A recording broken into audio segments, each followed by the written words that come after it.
आज मेरे सामने मेरे पुराने पेशेंट्स बैठे हैं, मिसेस रंजीत कौर हनुमानगढ़ से और लेखराज जी अबोर से। इन दोनों का मैंने घुटने का ऑपरेशन किया है। इनका 10 साल पहले किया, इनका एक डेढ़ साल पहले किया ऑपरेशन। तो ये दोनों पेशेंट ऐसे हैं कि अपने आप में अलग किस्म के पेशेंट हैं, क्योंकि इनका ऑपरेशन मैंने किया था 50 साल की उम्र में। लोगों के मन में ये एक होता है कि अक्सर कि इतनी हम कम उम्र में क्यों ऑपरेशन कराएं, हम आपको और उसको प्रॉब्लम को खींचे और जब तक चलता चलाएं। बट अल्टीमेटली क्या होता है उससे कि आप अपने जो वैल्यूबल ईयर्स है, जो आपके इंपॉर्टेंट ईयर्स, जो अपने बच्चों की शादी करनी है या सारे काम करने हैं, वो समय अपने आप गवा देते हो और बुढ़ापे का वेट करते हो कि जब बिल्कुल ही हम घुटने खराब हो जाता है ऑपरेशन कराएं। तो उससे नुकसान ये हुआ कि आपका जो कीमती समय है जो आपका वो ज़ाया हो गया और आपने उस दुख को झेला।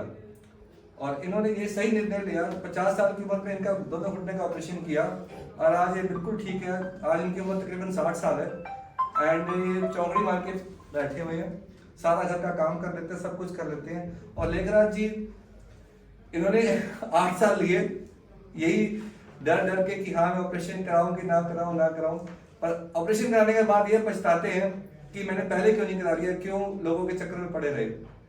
तो लेखराज जी आप बताइए कैसा रहा आपका तजुर्बा?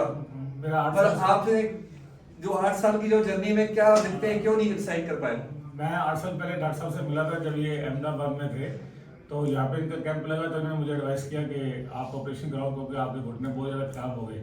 लेकिन मैं हौसला नहीं कर पा रहा था और सोच रहा था कि किस तरह ठीक हो जाए, मेडिसिन वगैरह लेता रहा। अल्टीमेटली ऐसे करते करते 8 साल बीत गए। उससे मुझे इतनी बड़ी प्रॉब्लम हो गई कि मेरे जब घुटने में डॉक्टर साहब को मिलाया तो उन्होंने कहा शायद रॉड भी ना डालनी पड़े, क्योंकि ये डेप्रिसिएशन जब हो जाती है घुटनों की तो उससे बड़ी प्रॉब्लम होने लग जाती है।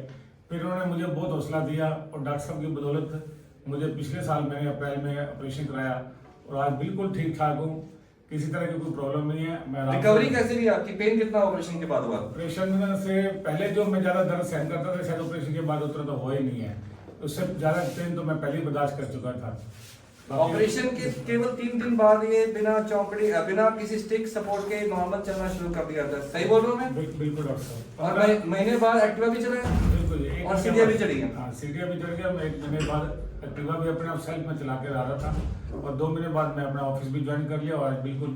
तो आज सारा काम कर लेते हैं? बिल्कुल, किस तरह की कोई दिक्कत नहीं है सर। मैं सब चौकड़ी मार के सामने बैठे हैं तो सबूत साफ नहीं है। मूवमेंट भी जहाँ आना जाना होता है। पहले मैं बहुत ज़्यादा परहेज करता था, मैं वहाँ नहीं जा सकता क्योंकि घुटनों की प्रॉब्लम होती थी, पैदल चलना या कहीं भी। अब मैं फ्रीक्वेंटली आना जाना कहीं भी होता है, मुझे किस तरह कोई डर नहीं रहता और मैं बड़ा फ्रीक्वेंटली फील करता हूँ। ये सब डॉक्टर साहब की बदौलत है। आई थैंक यू डॉक्टर साहब, very very thank you. Lekhraj ji एक जो कि LIC में काम करते हैं अबोहर में, तो इनका ये तजुर्बा रहा। तो ये रंजीत कौर जी हनुमानगढ़ जी से, अब इनके बारे में आप बताइए मैडम, कैसा आपका, आपने सही डिसीजन लिया, आपने ऑपरेशन उसी समय करा लिया? हाँ जी। तो पछतावा है कि खुशी है? खुशी है। क्या क्या आप काम कर लेते हो बताइए? चौकड़ी मार के बैठे हो दिख रहा मेरे को। मैं हाउस वाइफ हूँ और जिम्मेदारा करते हैं, जैसे खेतों में काम होता है, घर पे भी काम होता है, सारा काम कर लेते हो। कार भी चला लेते, एक्टिवा और साइकिल भी चला लेती हूँ। क्या बात है। जब घूमने जाते हैं बच्चों के साथ, कई बार मजाक में मैं पकड़ लेती हूँ और बच्चों को उठा के साइकिल भी चला लेती हूँ।